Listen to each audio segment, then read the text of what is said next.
As a conflict of interest disclosure, I don't have any commercial conflicts of interest in the area of sodium. The Canadian data that I will present as a researcher is then funded by the Canadian Institutes of Health Research, and then much of the data from the Latin American countries has been funded through the Pan American Health Organization office in Washington. So what I was asked to speak to you today about was progress on sodium reduction in the Americas. And so what I'm going to do is first start off on the on Canada and give you some experience in Canada. Because as Chris said, the US process and described it, we actually started it a couple of years earlier. So we had our guidance documents set out in 2012, but the process started well before about 2010 as part of the sodium working group work. So it has a strategy for sodium reduction in Canada that was published in 2010, which I chaired, which then was followed up by targets and timelines in 2012. But the discussions and the consultations with industry occurred for those 2 years, intervening 2 years, and actually had already started quite aggressively during the work of the sodium working group.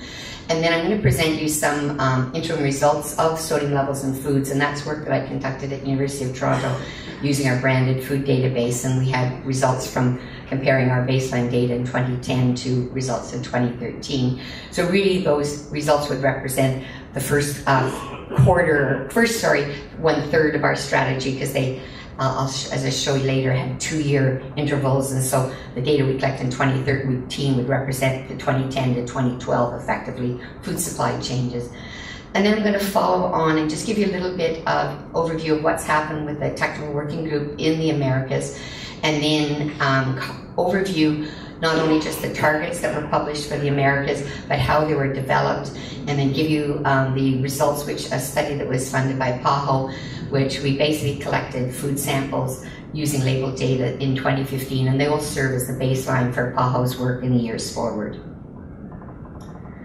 So, as Chris had said, Canada's intakes, I'll just elaborate, are virtually the same as the US. I mean, we have some differences in which foods it's coming from, but our estimates of intakes from our National Nutrition Survey data that was conducted in 2004 said our intakes are about 3,400 milligrams a day as well. And I just put a bar graphs there for each of the age groups. And I think I just want to re-emphasize the point that Canada's sodium reduction strategy was set up to aim to get our levels down to the UL. So it wasn't trying to get us down to that 1,500, but really was a strategy to get our intakes from that 3,400 to a population average below the 2,300 milligram. And as you can see, particularly for males, but virtually every age group other than the women older than 70, virtually all of our intakes, the proportions exceeding the ULs are mostly 80-90%. So there's lots of room for reduction in our intakes as well. And this is just a cover of a report from the sodium working group, but the strategy actually was focused in four different domains. And although sodium reduction strategy was probably the pillar or the underpinning of the sodium reduction strategy, which is the first, if you can't read it, is reductions in the food supply. But I think it absolutely had to be followed with strong campaigns on awareness and education, and Health Canada did some very good programs on follow families and eating and health issues, shopping and recipes and eating out. So there's a very aggressive campaign with lots of very innovative marketing on raising sodium awareness, as well as Chris's last slide has said some research. There was our Canadian Institutes of Health Research and our national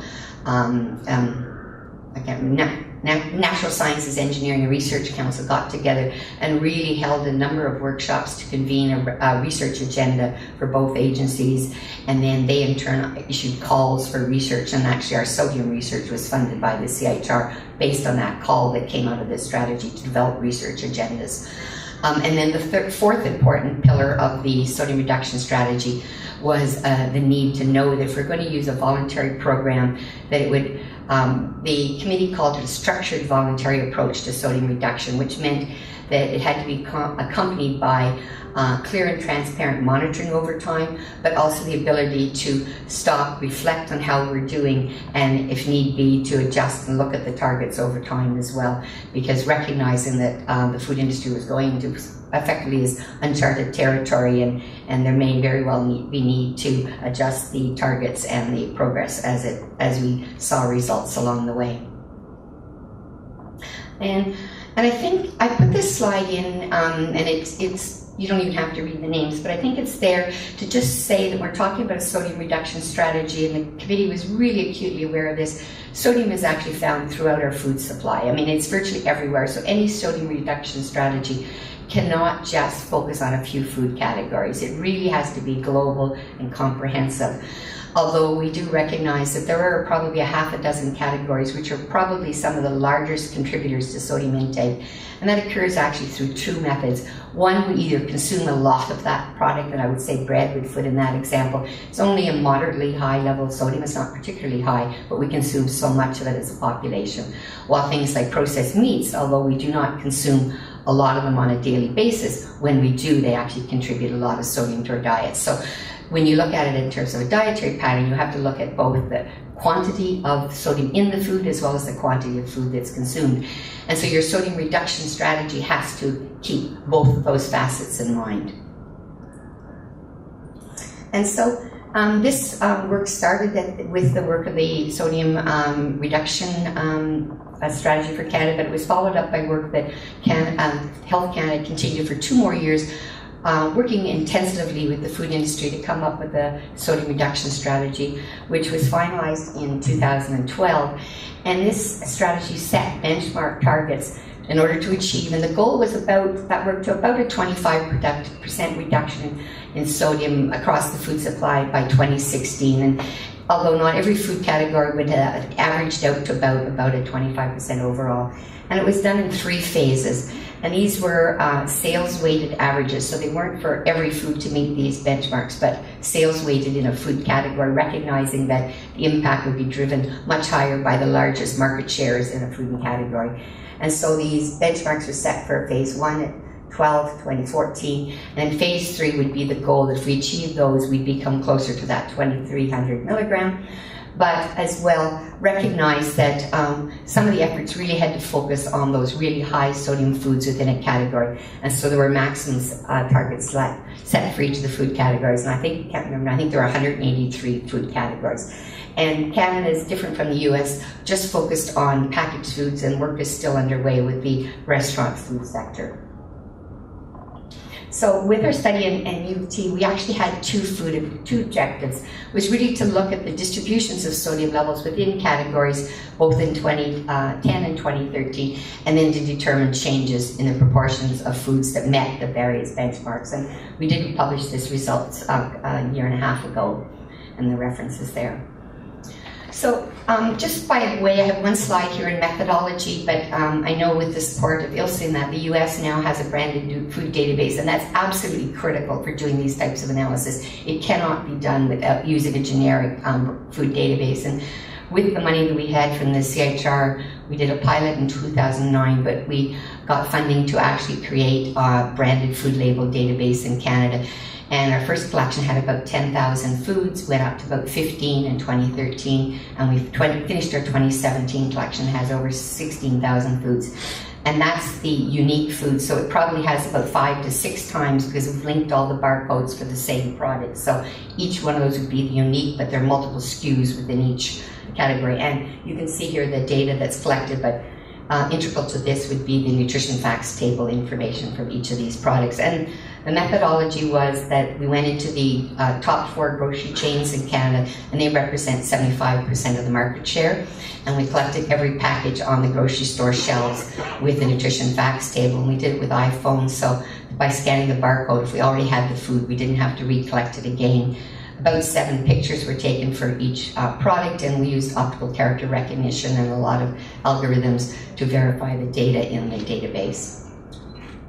And so now I'm just going to give you a couple of slides of our results, and I want to point 2 things out. So these are actually the subcategories which had the greatest reductions in sodium. And I think it's important to say that there's a couple of food categories that really had, well over 10, 15% reductions in that first 2-year progress.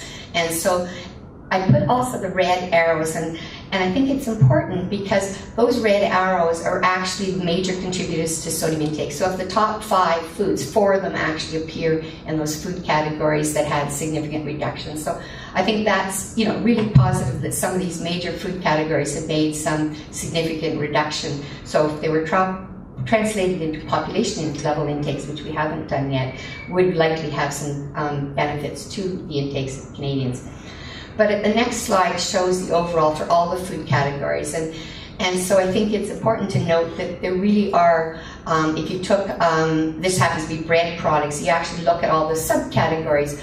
Although the median of a category may show change, there's very large differences within the products of the subcategories within the food categories. So obviously if you look at the bread category, pantry breads is the largest category of bread products. So you can see that reduction is only a couple of percentage, I think 4 or 5%, as opposed to some of the other subcategories where the reductions were much larger. So I think it's important that not only we look at large categories, we really need to look at the subcategories because the challenges will be different in each of the subcategories, I'm sure, as well. And then the other thing that we did note, which I think was important, is that we actually saw really in almost all food categories that we saw fewer number of foods exceeding the maximum. So I think that is saying that food industries have actually, have started their attentions on those higher sodium food categories to get those ones below the maximums. I mean, the data is telling us that those categories are the ones that we're definitely seeing most of the changes in, and they were seeing in nearly all food categories were fewer foods. And so that sounds like some really good news, but when you actually look at the whole food supply, it actually doesn't look as good. And you can just say, like, how did the whole food supply looking, comparing the 10,000-15,000 foods to, we actually saw about 80% of the food supply had no change, and that's no statistical significant change. So there may have been 1 or 2% changes, but statistically we couldn't discern those changes from the baseline. About 2% increased, and those were significant increases. But about 16% of the foods decreased, which are the results I showed you before. And just to kind of give you an example, this table, our graph below it, we actually did a matched pair analysis. So of those 16% of foods in the food supply, some of them were basically the same product name by the same manufacturer. So of that 9% were actually matched pairs. And looking at that, you can actually see those matched pairs. So those were conscious efforts in certain foods to act food categories. And you can see that packaged bread products was probably an example where we actually have about over 15% reduction in some of those matched pairs. And so I think it says that a lot of these 10 to 15% reductions were conscious efforts to reduce sodium in certain fruit categories when you look at real true matched pairs of products. Others would be new product introductions or means shifted by maybe other products being discontinued, but that's very hard. We haven't done a lot of very good analysis. It's very tricky to do, but we're still working on it. So this is my sort of concluding of my Canadian data, is just to say that sodium reduction absolutely has occurred in Canada, and that's really at really at the 2.5-year point of a 6-year journey, I would say. But I think it's very obvious that the changes are not occurring at the same rate or to the same extent in all food categories. But there is absolute evidence that reformulation is occurring in all the highest sodium foods in almost all food categories. And just to let you know that our data collection for 2017 has been collected, and we'll be able to see, we probably will have results later next year of how we've done relative to 2016 relative to what were the 2016 goals. So the next part, I have a few slides just overviewing the work of the Pan American Health Organization. And as was said in the introduction, I actually chair their technical advisory group, and it's made up of representatives from researchers, civil society, and health authorities, which are basically mostly government officials or government-related agencies throughout the region, and some technical advisors internationally as well. And there's 5 real areas of work that the TAG has been focusing on.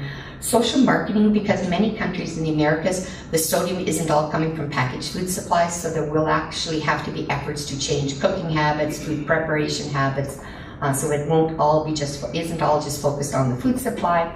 Surveillance, so really strengthening their capacity for both sodium monitoring, urinary measures, food monitoring, a number of surveillance activities, engaging the private sector. So there was a Salt Smart Consortium, and so the targets that I'll mention were actually then presented to representatives of the food industry associations from the region, and also many company reps attended those ones and were endorsed by the companies as well. And then there's a big efforts as well to make sure that salt reduction strategies are synchronized with their iodine fortification programs and that they're monitoring both at the same time. And then, of course, some study research in terms of looking and helping countries with study quality methodologies for many of these assessment things. And the emphasis of the TAG is really in developing resources and tools to support public health authorities throughout the region in their sodium reduction strategies. So I'm just going to give you some key milestones, because I think it's actually quite amazing now that the regions, 20 countries in the region now are addressing some form of sodium salt reduction strategy in their health agencies, and there only were 3 countries in the region when we started in 2009. And 12 of the 20 now have national level sodium reduction targets, and they're doing it differently, but as I listed before, there's a number of countries that have voluntary targets, others that have a mixture of voluntary and some regulatory components. Things like breads often have regulatory targets in a number of countries, and then a purely regulated, where Paraguay has regulations on the salt content of bread. In the surveillance, a couple of things that happened. We did a PAHO report, which was basically a guide document for countries and how to set targets and methodologies to do that work. And then we came up with a harmonized set of regional targets for the 12 key food categories in the Americas, and then instituted a collaborative program through 15 countries to, as I say, collect the baseline data. And so this slide just shows you what the targets and how they were developed. So what the TAG did was assembled all the targets for all the food categories amongst the 4 countries in the region that had established targets at the time with maximum. And they included Argentina, Brazil, Canada, Chile, and then we looked at the UK targets as a reference point to ensure that our targets looked reasonable, because they had done extensive work in the UK. And I circled one red group, and that, in this case, this happens to be the bread data. So this was assembled the targets for bread. And so the regional target is of the countries that had targets in the food category, what I would say the highest target, in other words, the most liberal sodium target was chosen as the target for the Americas. And then the yellow one was the most aggressive target of any of the countries, and that was picked as the goal. So now we have 2 ranges, for countries to at least to achieve the most lenient target of any of the 4 countries, with the goal to eventually get to the most aggressive target amongst the countries of the Americas. So keep in mind that where those two targets came from were from the ranges of targets that were set by government agencies throughout the region. And these are the 12 categories, and they're actually about, if you look at the number of subcategories within the 12 key food categories. And I just have a couple of slides here. Oh, and just to recognize, these are the countries that participated, and it was mainly done through the Latin Foods, which are the folks that look after the food composition databases in most of those countries, or the PAHO regional reps in the countries who collected the data. And it really was data collected from food labels. There is some analysis that was done in Costa Rica, but it's mainly food label data. You can see there's a variety. The labels all look different, but they do all have sodium on them, and that's the data that was used in this study. And just to give you, the methodology was that each country was to try and collect 100 foods for each food category, using the top foods by space on the grocery shelf in the country. So collect the labels, and the methodology was to use at least 2 grocery stores, one in a higher income, large, traditional grocery store, and the other one may be in a lower socioeconomic region, often had many more local in-country foods as opposed to multinational ones. And most of them collected about 100 foods for each of the target food categories. And I just have results for bread, just to give you an idea. These data are in progress of being published, but you can see on the far left the 2 targets. So the red would have been the sort of the weakest target for bread, and the yellow would be the most aggressive target. And you can see what the median levels are like in the region. So you can see that some countries are actually doing quite well and have, only a few actually have their medians above the targets, but some are actually approaching closer to the lower targets. But you can see it varies quite a bit throughout the region. And then when we actually look at the targets, and this takes all the different countries and say what proportion are meeting the lower targets or exceeding the upper target. And you can see we're already at the situation where in many cases at least a third of the products in a country are actually meeting the lower target already. So that says those lower targets aren't unreasonable if about a third of the product category are already meeting that target. And only about a few cases where now about over a quarter of the foods are actually exceeding the upper target. And so most foods are in that mid-range. So I think we're in a range where the targets are actually reasonable in the Americas. And this is the benchmarks now that will be used to follow in the future. And so that was my last slide. I just want to sort of conclude that the data that we've done both in the Americas now, but as also in Canada, can really serve as baselines for monitoring progress over time and over the years ahead. And in the PAHO region, other collections planned for next year. The data now are available through the Americas overall, but by country, as you see, we can do the analysis by country, and we can also do it by category and brand within it, because many of them are the same brands throughout the region. And then we'll start to indicate which categories where progress is really well made, but there are some categories where there really are some challenges in meeting them. But we'll also use it next year to say, are some of these targets now do we need to look at? And more countries have now got targets and timelines, so we likely will be updating those targets and timelines next year. And I think it's also important for these countries that they actually know that they have a data set now that they can start using for broader application besides just sodium, because they now have data that they can look at for sugar levels, calorie levels, and some of the fat levels. So it's a start of a progress, but just to say that the countries, the Americas, are really working to look at sodium reduction throughout the Americas as well. So thank you all very much.